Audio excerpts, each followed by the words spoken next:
started here. So we're going to have some questions and answers in our session.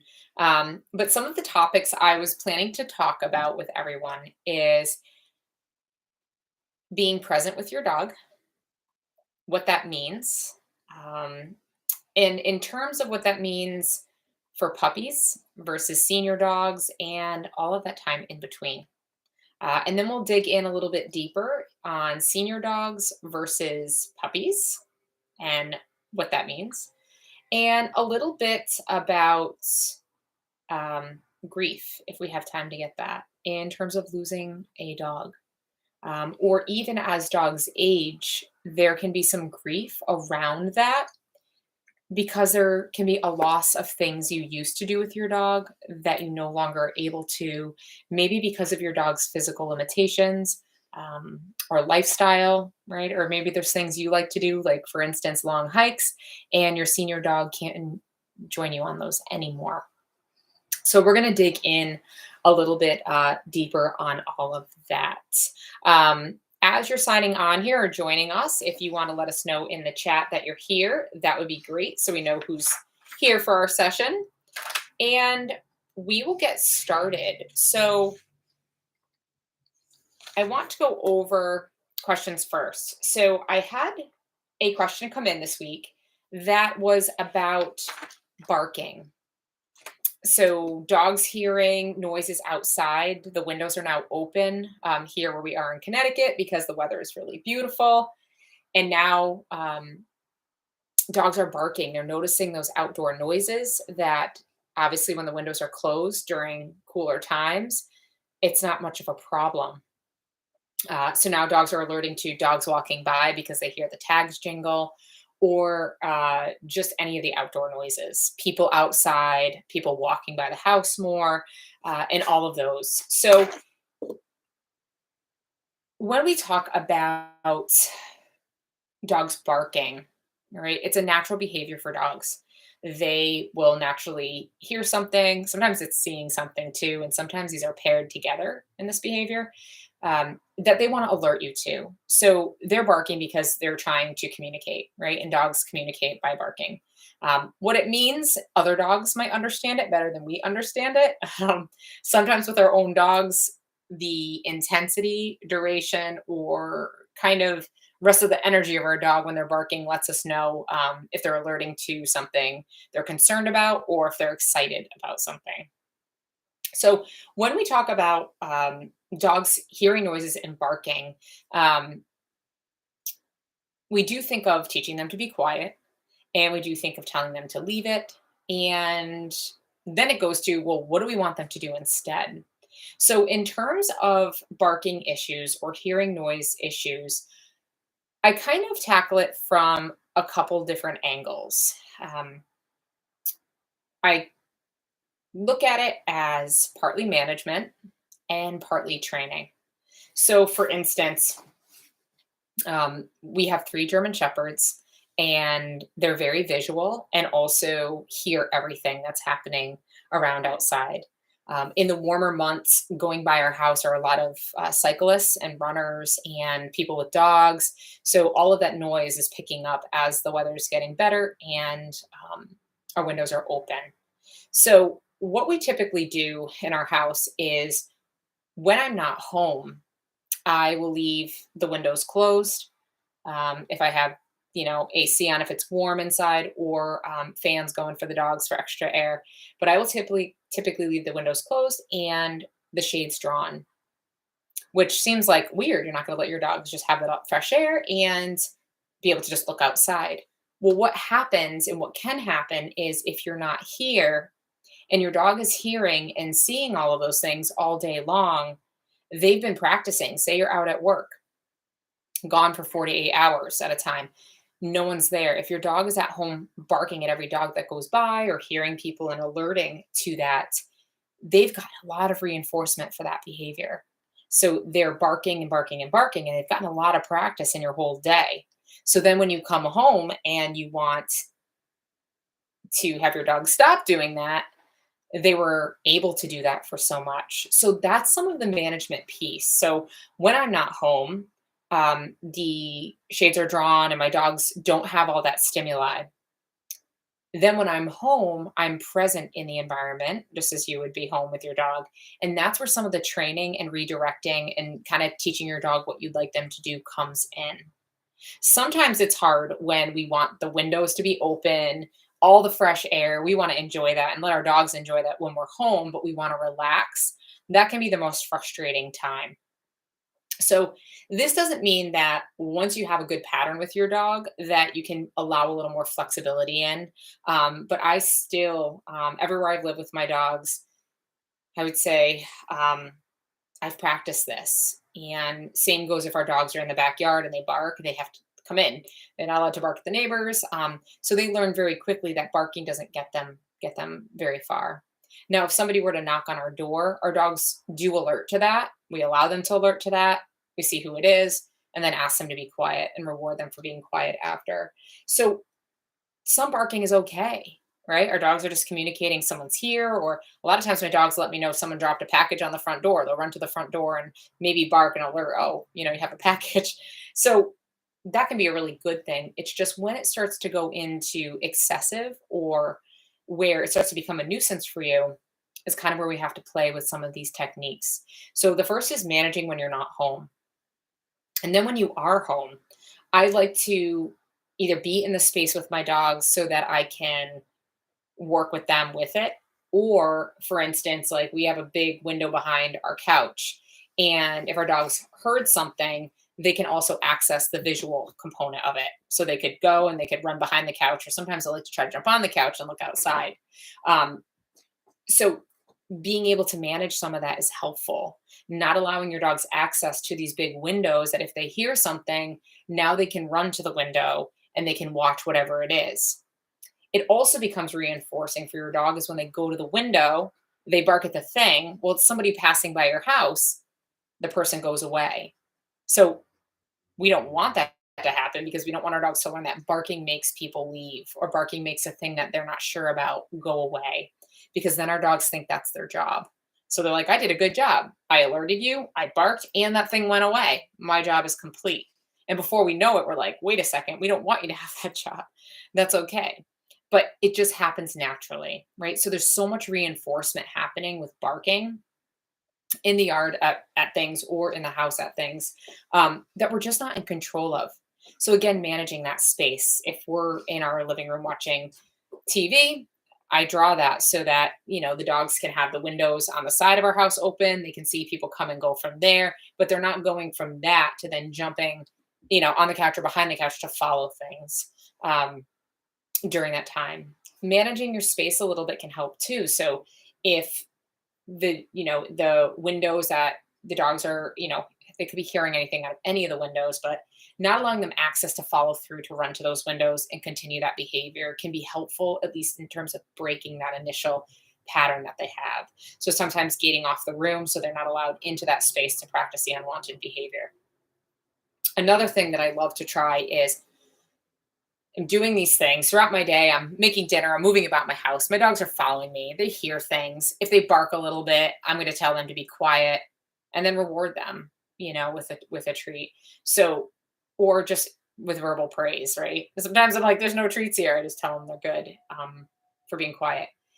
But when I want to sit and relax is a lot of times when I'll pull out different enrichment toys. So I will take topples or Kongs and stuff them with my dog's favorite stuff. Sometimes they're food, treats, different things, and freeze them. So in the evenings when I want to relax and not be in training mode or have to be so hyper vigilant, I like my dogs to all go to their beds and they can have that special treat while I'm winding down. While your dog is working on that, there can be noises happening outside, and they're not paying as much attention to that because their attention is on that toy. This also conditions a time, say it's evenings when you want to unwind and your dogs are feeling like they're, need to alert you. Conditioning that behavior that it's quiet time, you work on this, letting the windows be open, enjoy that fresh air, but your dog is distracted doing something else. And also that energy is being output there, right? They can't be running and chasing the windows. They're going to be more glued to whatever that item is because it's more high value than the barking. So that's another helpful tool in terms of working some of that. The other thing I like to teach dogs. So this question is pretty elaborate if you start to look at it. And again, different things work for different dogs. So I'm giving you a lot of different ideas, and then you can play with that. Is teaching what I call, and what we call in the training world, an incompatible behavior. So if I want my dog not to be at the window, not to be alerting to those noise, I tell my dog to go lay on their bed. The bed is not even near the windows. They cannot be barking or carrying on that behavior and also being settled on their place.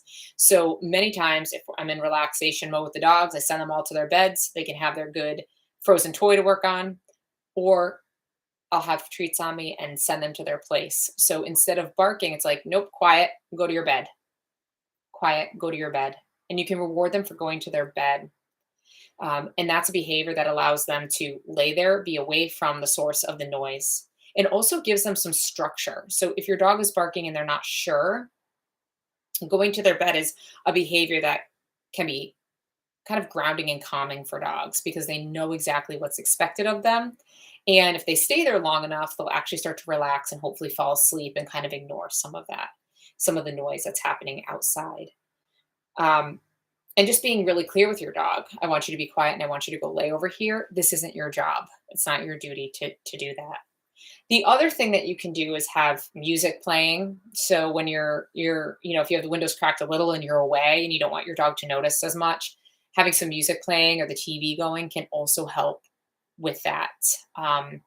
Sometimes when you're not there, if you need the windows open for airflow, you can have your dog in a crate, right? So they can hear things, but you can have the music going. You can have a toy for them or bone for them to chew on, just to help them kind of not feel like they need to take that on.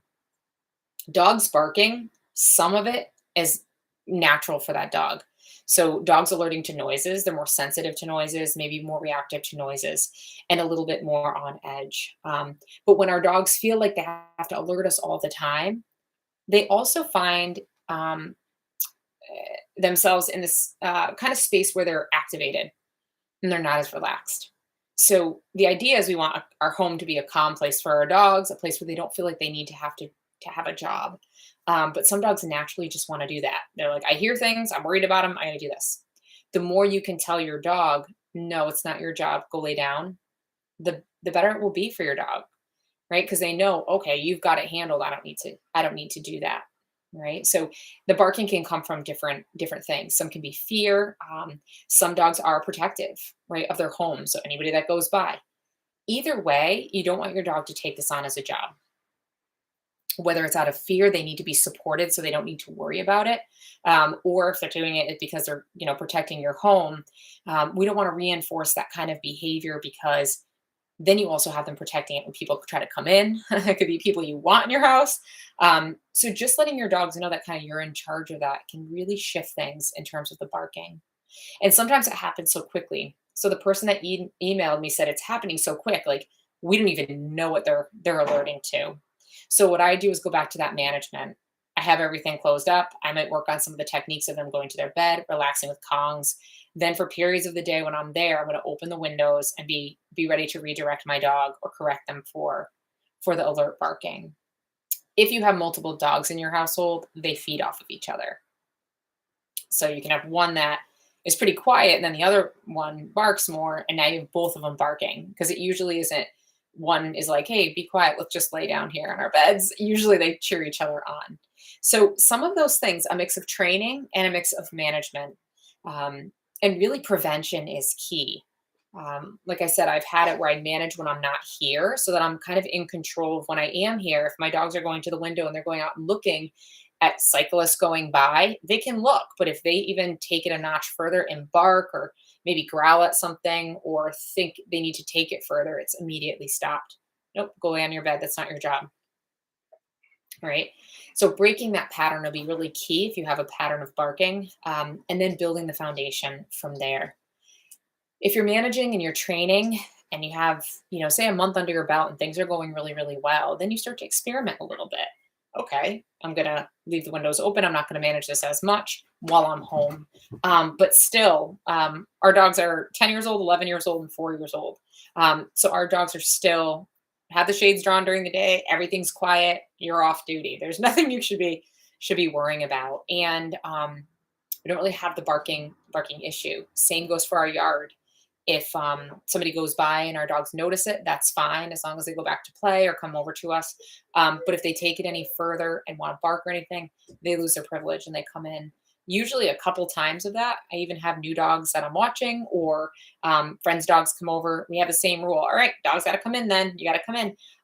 Usually only takes 2 or 3 times. The dog's learn I got to be quiet, or I have to go inside where it's not as fun as being outside. So just being really consistent on your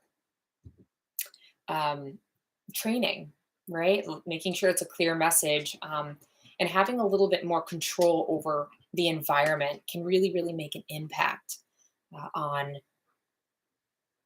all kinds of training, but especially with barking, because it is such a reflexive behavior for some dogs, and it can fire us up. So then we're not relaxed, and then we're yelling at our dogs, and it becomes the energy in the house becomes a little more frustrated, and so dogs again feed off of that. So I hope some of those things are helpful.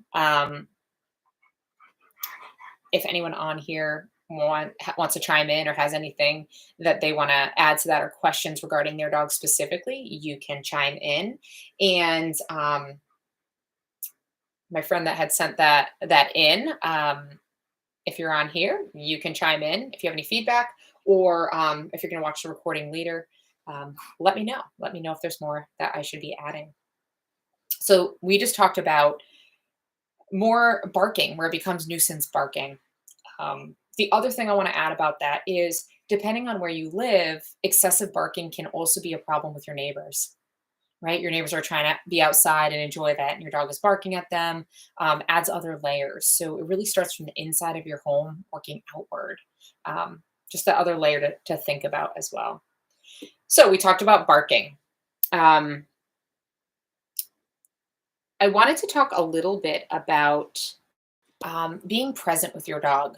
So there's different times in our life, throughout our day, that we are present with our dogs, and other times we're really distracted. And that's fine if your dog is kind of laying on their own or doing their own thing. But being really mindful of your presence and how it impacts your dog. So if you're feeling like you're low on patience, that might be a nice time to give your dog a bone or two to work on while you can relax yourself, or you can do something else, right? And not trying to work with your dog if you're not feeling present, right? There's many days that I work with my dogs, obviously, and do things with them, but there's periods in my day where I'm distracted or I'm doing other things, and not 100% present, right? I'm doing other things and not present for my training. So I skip a session. Sometimes it's just I hike the dogs that day. We don't do much work otherwise. So being present with your dog sometimes is a lot easier when your dog is going through puppyhood, or you're experiencing senior years with your dog. It's almost like both ends of the spectrum slow way, way down, right? When you're in puppyhood, it feels like it takes forever for them to hit a year old or 2 years old. There's so much work that goes in, right? It's the house breaking. At first, you're just like, I don't want them to go to the bathroom in the house. And then layering in all the training and the socialization and just every new experience you have with that dog, right? You're really present for those because they're all new. And you're building, right, your dog's confidence, and you're building this, like we'd say, I guess, a library of experiences for your dog. And then the senior years, things slow down as well. Many times your dog physically slows down, but that's when we might see changes in medical with our dogs. And we may also see behavioral changes.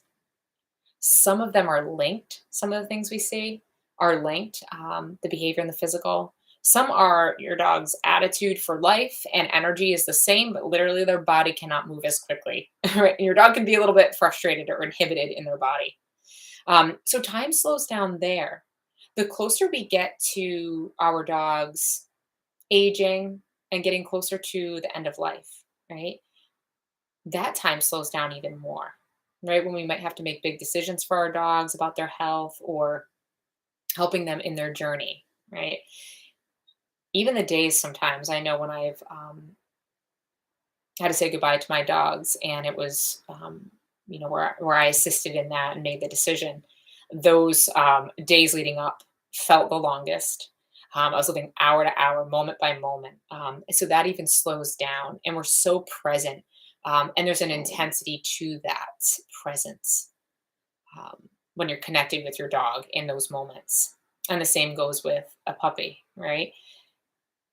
In both, there is so much joy, and there can also be so much sadness, right? Sometimes, even when our puppy grows up, we mourn the month before. Oh my gosh, they were so little. Oh my gosh, they've outgrown the crate. I wish they'd stay this little, and they change so much. So there's so much happiness and joy. Sometimes there's some frustration in there, but there's also some grief there. And with senior dogs, any of you experiencing the loss of a dog, whether they were a senior dog or they were much younger when they passed and transitioned, there's a whole ton of grief. There's a whole ton that we learn as well. Um, and there also can be joy in that space. Right? It can be, um, it can open us up in a new way and allow us to find more depth with our dog, more depth, especially in those end stages or pieces of our dog's life. And that connection is really enhanced, right? So there's a mix of grief, but there can also be so much profound joy, right? Sometimes it feels overshadowed in that, but and there's so much gratitude, right, with our dogs as senior dogs and dogs that I always think of the grief as so profound because of the joy that you experience with your dog for however long you have your dog, right? And sometimes that may be many years, sometimes it's a year, sometimes it's months, depending on how that dog is in your life, when they came into your life.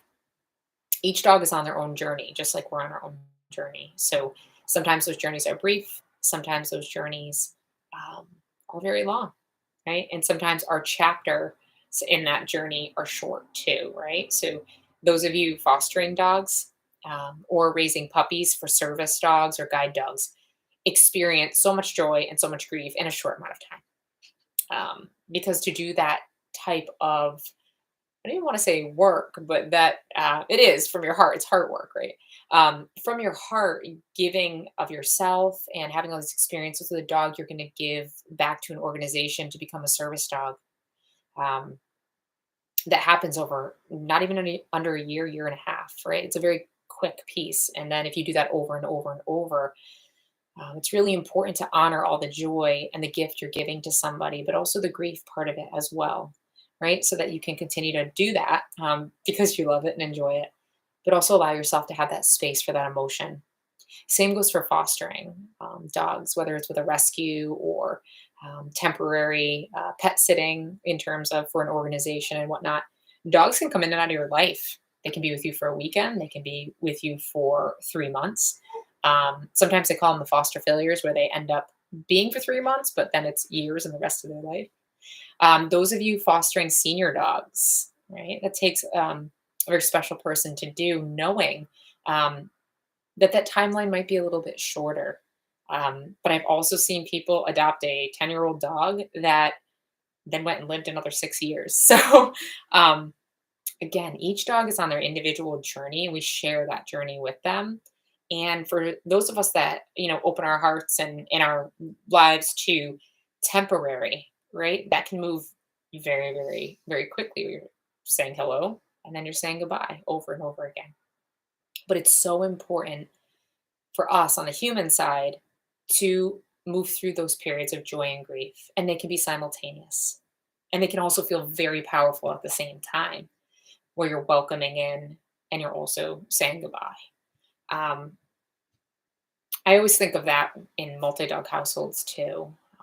When you have one dog or a dog that you're very close to, it can also be challenging to open your heart to a new dog, because you're like, my heart is so full from this other dog, and they're still here with me, right? They haven't passed on, or I'm still living with them every day.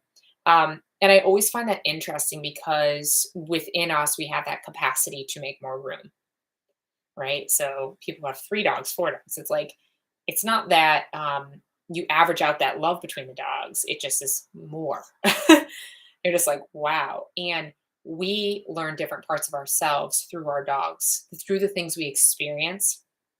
And I truly believe we're meant to have the dogs that we have. I didn't think that with my first dog because she was very challenging. Say I got her 19 years ago. She's since passed on. But there were times that I was like, wait a second, I believed then this dog's meant to be with me and I saw it through, but I was like, oh my goodness, are they all this hard? Right. And since then I've been fortunate to have many wonderful dogs, and she was a wonderful dog too. Just a lot of challenge. And for my first dog, I was like, whoa, you have everything in one package, right? Not a little bit of this, a little bit. It was no mistake that she was my dog, that we found each other, and we had that journey together. And I learned a lot. And there's so much gratitude around that. So your heart makes more room. I had her, and then I was raising Tao, my 10-year-old dog, at the time. So that dog was one of 4. So there was just a lot of love, right? A lot of love for all those dogs, and she helped shape, even who Tao became, right? With who she was and who she learned to become too, with a lot of support. So thinking about that with our senior dogs, I want to touch on that. We could also talk puppies like all day. So we're going to have a separate session at some point on puppies and some of the development that happens with puppies. And that may be our next discussion. Again, it'll always be open for questions here, but I'd like to have some topics that can inspire more conversation and any other questions that you might have. So puppies will be a separate, but senior dogs. Something to look for with your dog as they age is an increase in them being nervous, more hyper aware, and maybe more anxious, right? So some of those things kind of go hand in hand, and that can change with age. Now, we want to think about our dog's eyes, ears, and balance. So eyes change just like ours. So as you have a senior dog, if you're seeing any behavior changes, or you're noticing really behavior changes, or just like you used to be able to throw your dog a treat and they used to catch it, and now your dog is like, no idea where that went, or missed it, or there's a coordination thing there, you may want to have your dog's eyes checked. You can go to your regular vet or even a specialist. So Tao has an eye condition that we've been monitoring for 5 years now, with a specialist. And she goes, every 6 months to a year, depending, and gets treatments as such as needed. So that's to prevent that the eye issues from increasing and potentially causing blindness for her. So a lot of that prevention in a senior dog, and then just checking it out, making sure there's nothing more we could be doing to help prevent that. Ears. So their hearing might change some in terms of hearing loss. So those of you that have a dog as they're a senior are kind of like selective hearing, like it may really be selective hearing, where you say their name, or you might have a loud noise in the house and your dog does not even register. They just sleep on the ground. Your other dog might notice it. That dog is like, nope. So hearing loss, just that happens in time. And also changes within the ear, which also can influence balance in terms of that. Balance can also be due to arthritis, injuries with your dog as they age, right? Like if your dog slips a little bit, they can pull a muscle, and then their balance and coordination will be off as well. But when we tie into ears, I'd like to also think about an increase in anxiety around, and I don't know if there's a direct linkage to this, but thinking about thunderstorms and fireworks for dogs. Many dogs, when they're younger, don't have a problem. And then when they get older, those shifts in the pressure or that noise can cause extreme anxiety, to the point where they need quite a bit of support and even some medication sometimes to help support those certain circumstances. So that can be tied to hearing, being more sensitive, or that can be tied to other changes in our dogs' bodies. I would love to see research on that. That make them more sensitive to that. So these are some of the changes, and anxiety, right? Around those loud noises, fireworks and thunderstorms, um, that you really want to think about if you're starting to notice those changes with your dog. Physical bodies, their physical bodies change. So, they do have arthritis. A lot of times our dogs will guard pain from us, right? They take that on as their job too. So we look at senior dogs as a population that are more higher risk for injury. A lot of times their cores can get a little bit weaker as their bodies change. Their muscle tone isn't the same, so you can have loss of muscle just on your dog's frame. A lot of times in the hind end, their front end will work a lot harder. You got some arthritis in the hips, so there's a lot of compensating and guarding of their bodies that our dogs do. So being mindful to get your hands on your dog. So I love practicing dog yoga. It's what I do a lot most of my time. And that involves getting our hands on our dogs. When we build a relationship with our hands where we can touch our dogs in a really calm, trusting way, they allow us to feel their bodies where it's supportive and they can stay relaxed. And your dog will give you feedback on that. You start to move your dog, or we move through some passive stretching with our dogs. Just your dog's resistance, or if your dog gets up and moves away, information for you that they may be in some discomfort. Because otherwise, your dog might be guarding you, might say their body, they're like, I've got pain, but I'm just going to keep going because I love that ball, or I'm going to keep going because this is what we do together. We always go. So taking that opportunity to slow down with your dog and make sure that um, they're doing it in a really thoughtful way, but you're getting your hands on your dog so that you can pick up on any of those things that might be going on. And the other thing about senior dogs, they may have more nervousness and anxiety, but so do we. I'm like, what does that mean, right? um, we can be nervous about if something's medically wrong with our dogs at any time, whether it's acute or, we could see them not eating for, right for a couple days. And is that just their stomach's a little off? Or, in a senior dog, not eating, their appetite dropping could mean an underlying issue that's more significant. So those things are really important to pay attention to, is those subtle shifts. So if your dog is a really good eater, for instance, and then a behavior changes, they're not.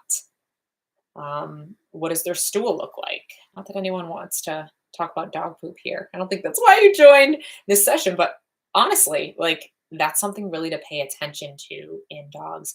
I had a dog that ended up having cancer and a tumor, and the only reason I knew it was a tumor was because the shape of his poop was different. Right? There's no straining or anything. I'm like, that just is like a weird shape.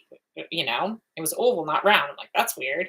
Came out, and that indicated to me and luckily we were able to do surgery and buy some more time for him.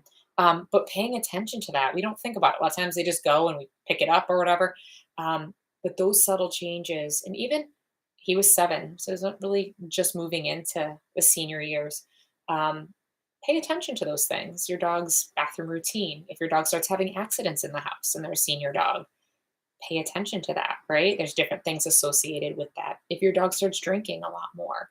So all these, there's kind of behavioral changes that are also physically linked. But that's the thing with senior dogs. It could be nothing, or it could be something really serious. So paying attention to those details, it all ties back to being a little bit more present with your dog, right? Slowing down a little bit for yourself, and then looking at what your dog is indicating to you or showing you, right? A lot of times if it's hot out and your dog drinks more, makes sense, right? They're dehydrated, they need to drink more. Maybe they have an accident because of that one time. But if all of a sudden it becomes a pattern, a few days, being really mindful of that. I want to talk a little bit as well. Again, you're on here chatting with me. Feel free to drop questions in at any time. I am totally fine. I will finish my thought and then answer your question, or as many questions that come in until 7 tonight, and then continue on with the topics we have. So don't be shy. If you want to throw your questions or comments in, go for it. I want to talk a little bit about grief with our dogs. Um, Losing your dog can happen at any age. We talked a little bit before about losing grieving a dog if they were a foster dog to you or a dog you raised for service work, for instance. So at those ages, excuse me, I'm just going to grab some water.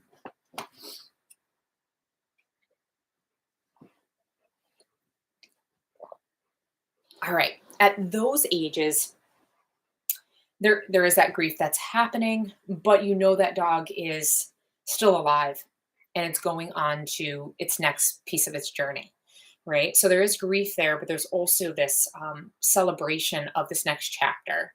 A lot of times it reminds me of like high school kids going to college. It's like, oh, it's sad, but you're so proud um, in that moment. Um, when I talk about losing a dog at any age, you can lose a dog really young, 2 years old. I lost my shepherd at 7.5, the one that had cancer, and that shaped me. That made me a lot more present with my dogs. To be honest, at first I felt cheated.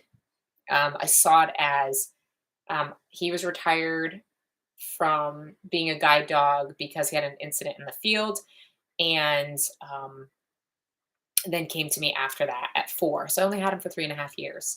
And for the end months, going through 9 months of sickness with him. So it can happen at a young age. I felt cheated at first.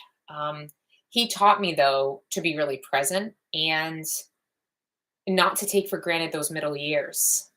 We talked in the beginning of this session, puppyhood seems slow, and then those senior years we slow down, but all those middle years, we kind of just take it for granted. Our dogs are trained, we know each other well. Um, we're just not as present. They're just there, and it's almost like we feel like they're always going to be there, right? So he taught me that if you lose a dog at a young age or any age, really being present, enjoying those years, especially those years where they aren't as tough because you got through puppyhood, and there's not the senior stuff that also can weigh heavy on our hearts, right? So thinking of those middle years and really cherishing those. Um, I also find it fascinating that we choose to have dogs in our life knowing that we're going to lose them. Um, I think that's pretty profound. Um, and I guess I think of that when I get a puppy. Not, I don't dwell on it or anything, but I think about like, I'm actively choosing this commitment that's going to be for hopefully a long time, but I don't know. And I think that really says something about the capacity for us as humans and our capacity to be with animals, right? If we go into that knowing it, um, we have that much power within us, right? Like that's a big bold choice. The beauty that you can find in that connection with your dog is just infinite, really, and different ways that you can explore that and that depth, and really cherish that time you do have. Because again, we don't know how long it's going to be. We hope it's a long time, but again, we're not in control of that. Um, and just talking about presence, so we covered that. Senior dogs. Um, yeah. So on that topic, I want you to really think about the middle years with your dog, like the sweet spot, which is like, I don't know, if a dog lives till 13, right? um, like 2.5, 3 to about like 10, right? There's like a sweet spot. Usually like 5's that sweet spot where just everything gels and comes together. When you've had dogs over and over, or I've known people with dogs for a long time, you can see this the sweet spot those years, um, and just to really live fully and authentically with your dog. And what does that mean to live fully and authentically? Right? That's different for each of us. And I think the key there is being authentic. Like living fully, a lot of times we may associate that with having to do more, be more, do more classes with our dogs, take our dogs hiking more, do adventures with it, like all this stuff. But authentic is you can do a lot and then you can also do nothing with your dog, meaning enjoying just like curling up on the couch with your dogs if your dogs are okay on the couch and you're not having any issues with them doing that, or those of you that let your dog sleep at the foot of your bed, right? Tao sleeps right on my feet every night. That's part of our relationship. That's a special time. I read before I fall asleep, and she hangs with me. So we're just together, right? So you don't always have to do more. Just be authentically who you are with your dog. All of our dogs have their basic needs. That doesn't mean that I can go 3 days and not, you know, do some stuff with River because he's gonna not let me relax. That's within our relationship. But there's also space where, I'm sitting hanging with you, both dogs are laying on the floor. We did a lot of training today. This rest of the night, he's just gonna hang. He'll hang on the kitchen floor while I cook, and um, allowing yourself to be authentic. Like, I'm not always on. I'm not always a dog trainer. Right? I'm a human. I'm just me. And I happen to be a dog trainer, but I also happen to just be a person with my dog. So finding those spaces where you do nothing with your dog and then just letting yourself be present. And it can even be like putting your phone away. Um, River, if I'm on social media and I hit a like on Facebook or something, will come over and kind of alert me. So there's something there that he picks up on, whether it's um, they say you can have like dopamine from like hitting likes and stuff. There's research done on it. But I find it interesting. There's something that must shift in me when I'm on social media, whether I'm activated or excited, or and it's internal that he picks up on because whenever I hit that, he comes over, but doesn't do that with other things, like if I'm texting or something. So the more you slow down with your dog and be authentic, like they're gonna pick up on what's going on with you too. So that's always my test. I can feel if I'm building or something. River's always gonna be there to let me know. Like, I know you're building, like I'm gonna meet you there. Because he's more sensitive. Tao, I could be probably like, doing whatever, and she's gonna be like, okay, I'm cool, just hanging out here. That's just her. It doesn't affect her as much. Hi, buddy. Um, so living authentically and present with our dogs. And sometimes as our dogs age, we focus a lot on possibly losing them. So I find that with Tao now, she's going to be 11 in July. And there are moments that I can't even talk about life without her because I'm welling up talking about it with you all. Um, and I'm very honest about myself, but I don't want to grieve her before um, that time. But I also do honor that space. So that's really important too. Not allowing yourself to be consumed with the idea of losing, your best friend.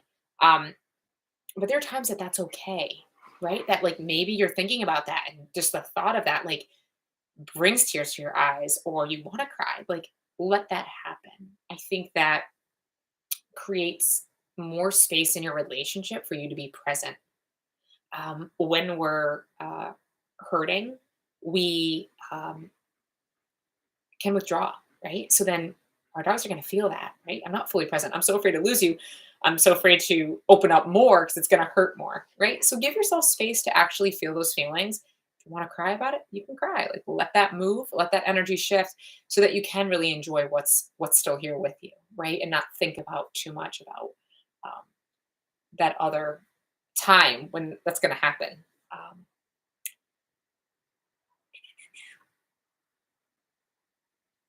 And the other thing, touching on that, and then I'll wrap up on grief with dogs, is my dog that I lost at 7.5 to cancer. I was very careful to balance, which is kind of what I was just talking about, my own grief with being present and supportive of him. Because our dogs are so connected, and certain dogs will take on more of our pain and hold that. I was very mindful with him when I was grieving parts of that because I didn't know what was going to happen on that journey, that I would grieve separately from him, which is interesting because a lot of times I'll grieve and my dogs are here with me. But I was really conscious if it was about that to allow myself to have those feelings, but then not let them overshadow the amazing times, and the energy that we had and the full life that we were still experiencing together. So just something to keep in mind too, letting yourself have that, but being really mindful of how that might affect your dog too, and support your dog. Hey, oh, I'm so happy you're on here. Um,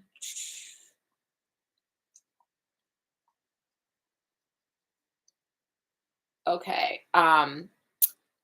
Hi, Steph. Probably has been covered already, but when they're younger, is there a general age or stage that you'd consider too early to put any expectations of staying still part of a practice on a pup? Would it work like introducing a pup to walks where you'd increase the time and stages as they mature? Do you mean like the stay command, like asking them to stay? Consider too early.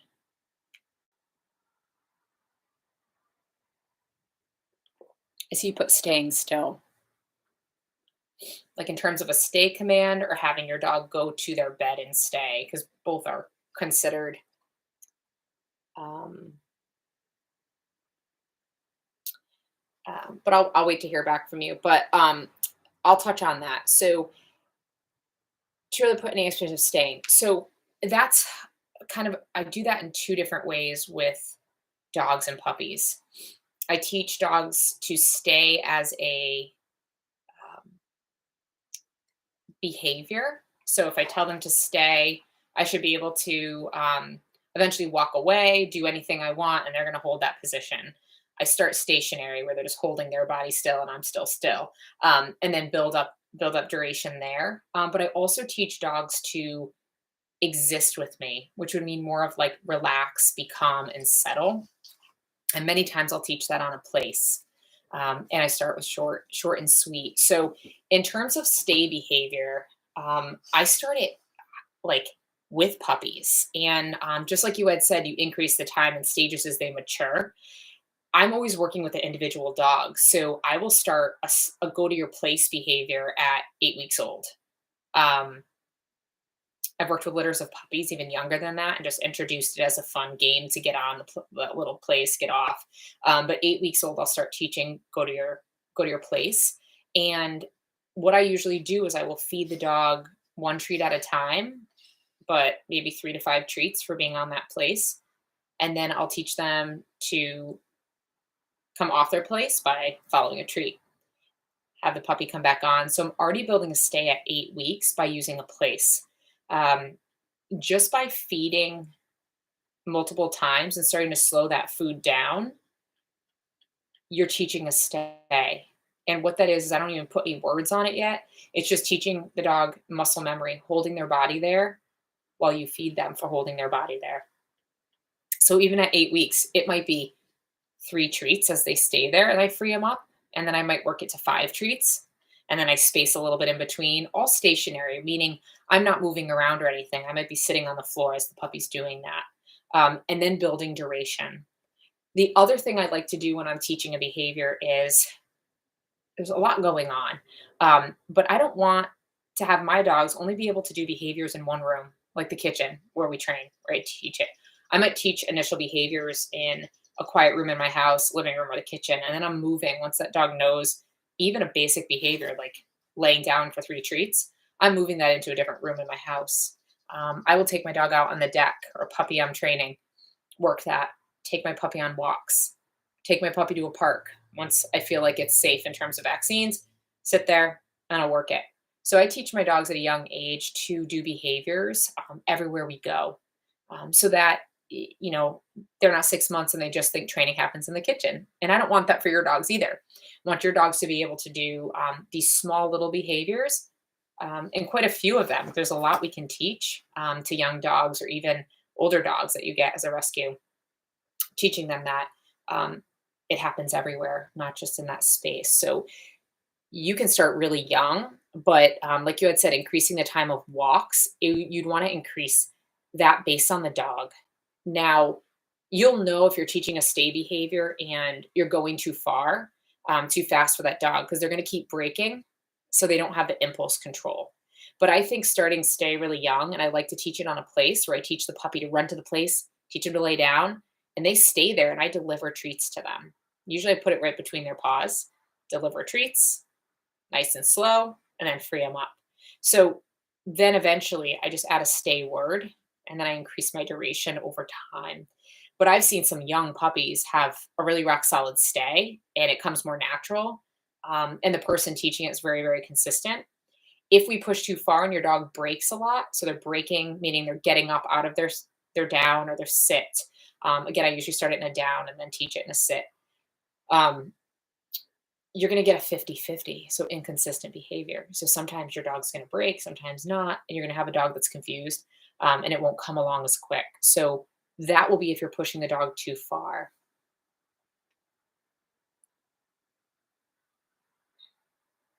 Oh, okay. Yeah.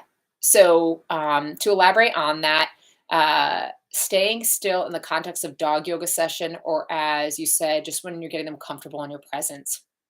That's a great question. I also do yoga with puppies. I did a video, a Facebook Live, like, I don't know, 2 years ago with like a, I don't know, 9-week-old puppy. And that was really fun. And there was a lot of biting happening at the beginning. So he's trying everything and then he fell asleep in my lap. So I like to work with young puppies with that as well. I teach all puppies. Um, in dog yoga, we work on our dogs settling on a place next to us. So again, that's why I teach that place young, because I'm going to use it later as a relaxation exercise too for my dog.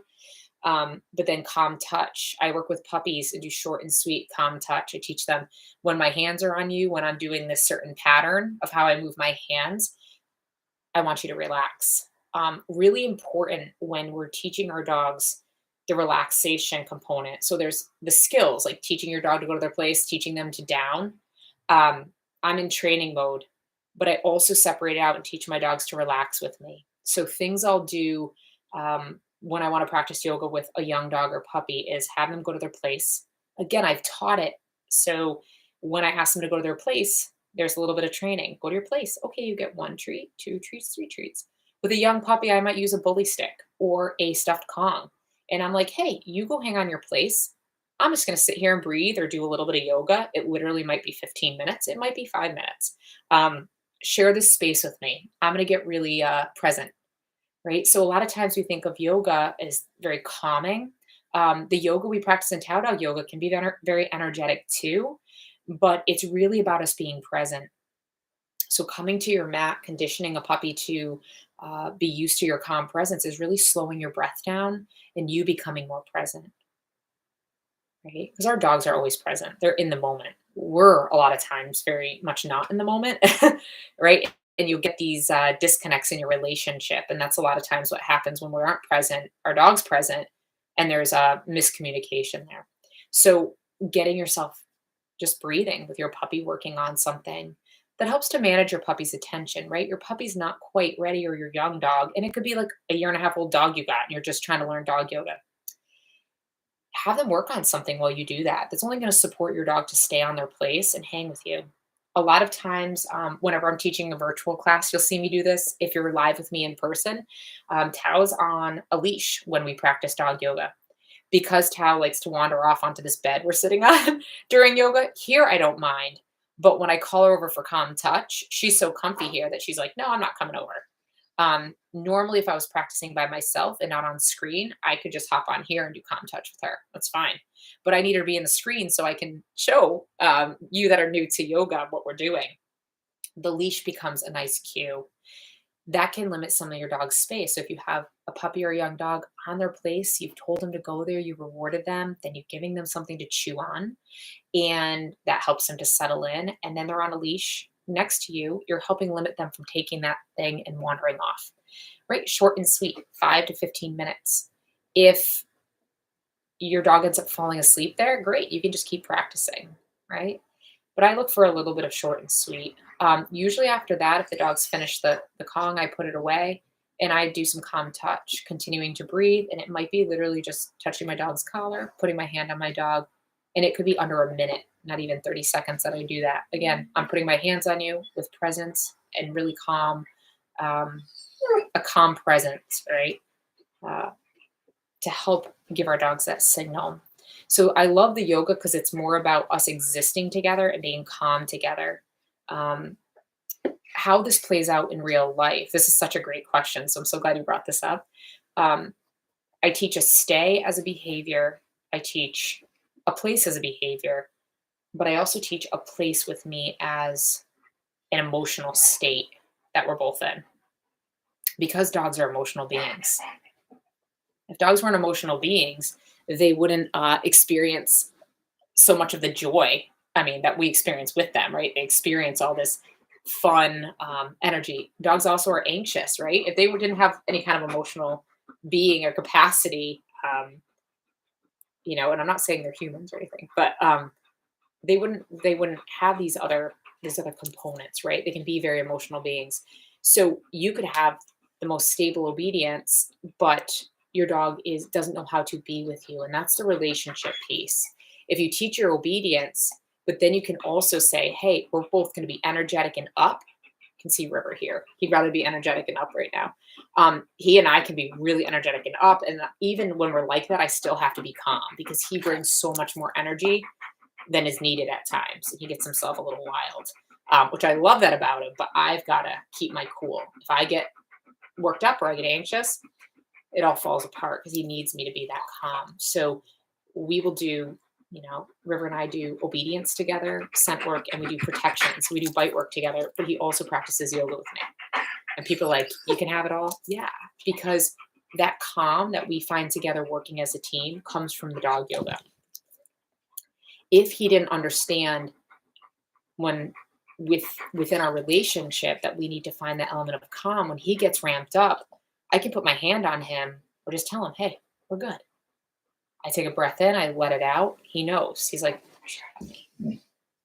really important to find that, especially if I worked with a lot of working dogs. So whether you're working with a police dog or you're working with service dog, that type of relationship is so crucial.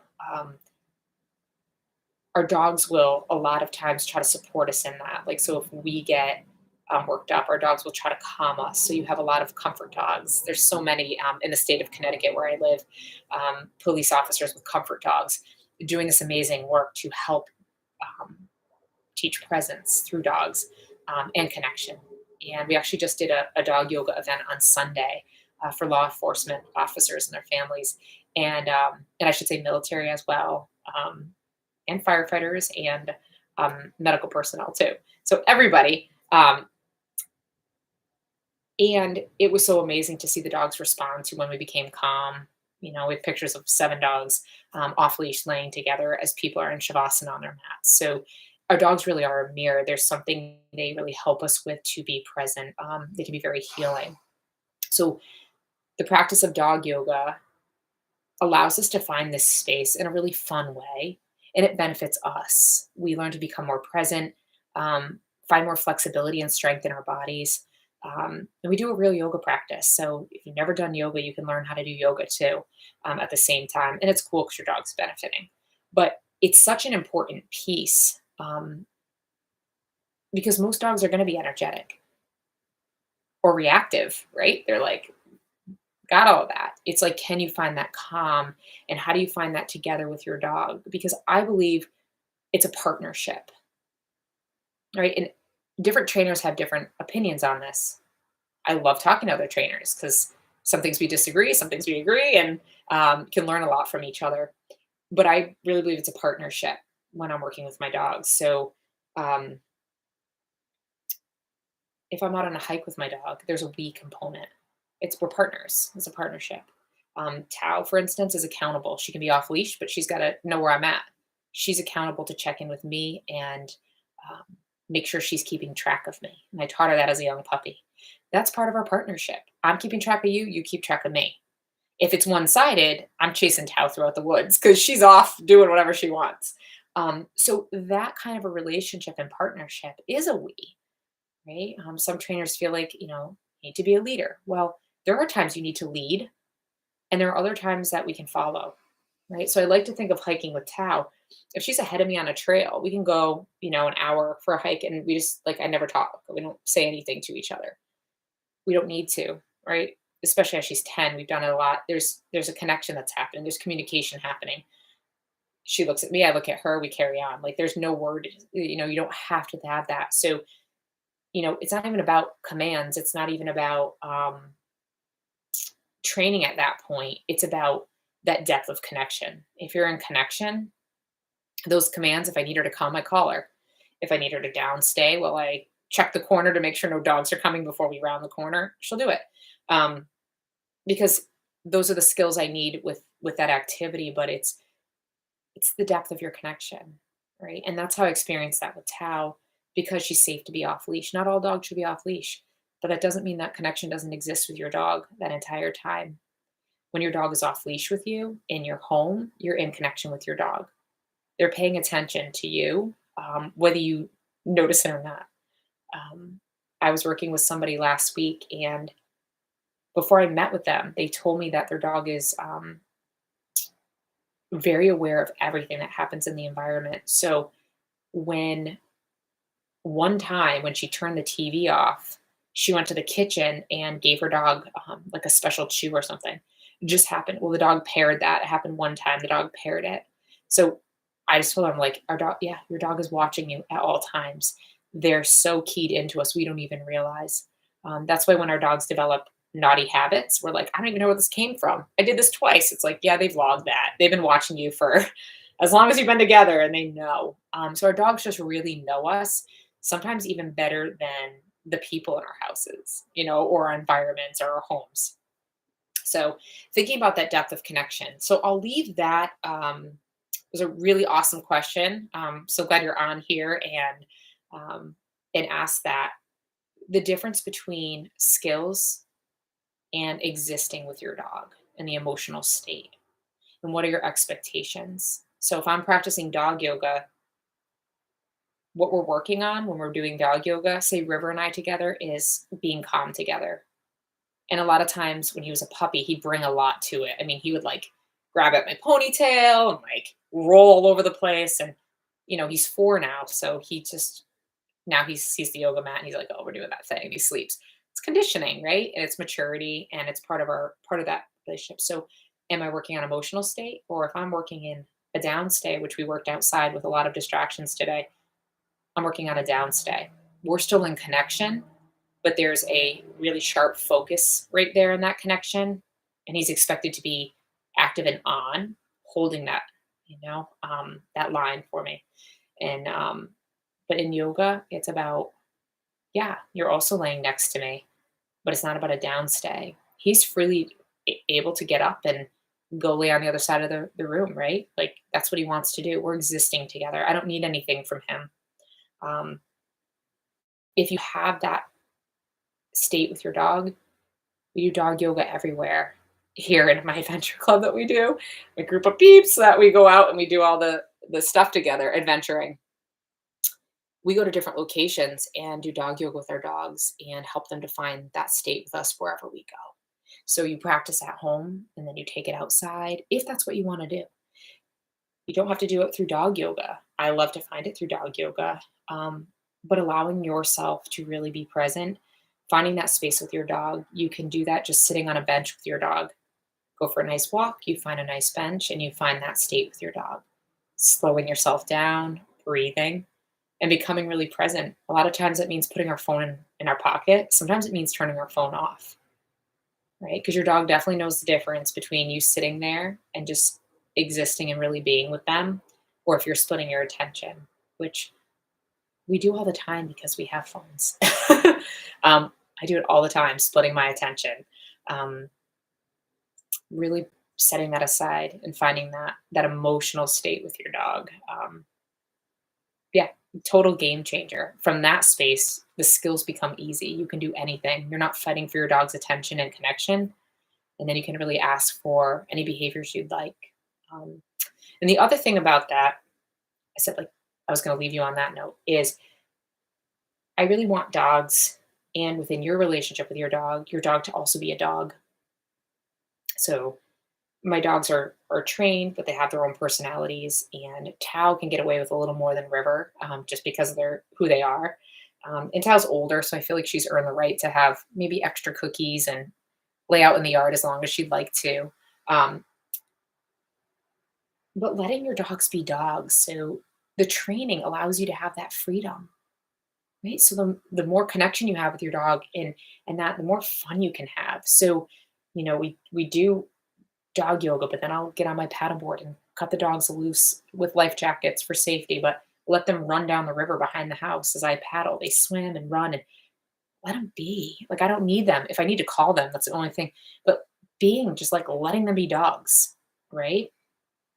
And if your dog is on leash, even if it's on a long line, let them sniff. Sometimes our dogs like to roll and gross stuff. Like, for me, I try to prevent it. But if my dog did it, I'm like, whatever, there's nothing I can do now. Like, finish up and then we carry on. And I wash them later. So, letting them also be that. We expect a lot from our dogs and we put a lot of pressure on ourselves so that our dogs will, sometimes not embarrass us.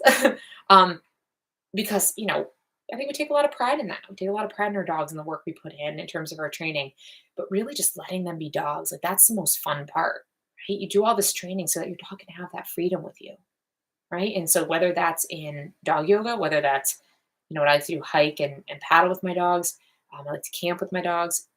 It could be agility class for you. It could be scent work.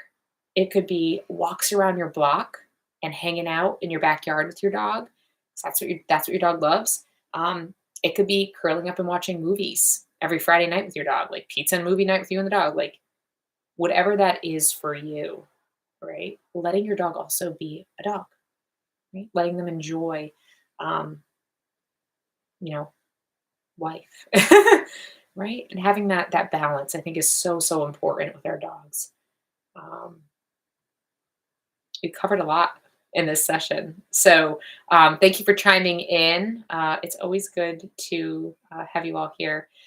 So I'll put this recording into our TAO Dog member area, but also right here on YouTube. So I used to do this as a private session for TAO Dog members, but I've opened up to everybody on YouTube because there was such interest. So it's really great to have you here and just be able to share what I love about dogs.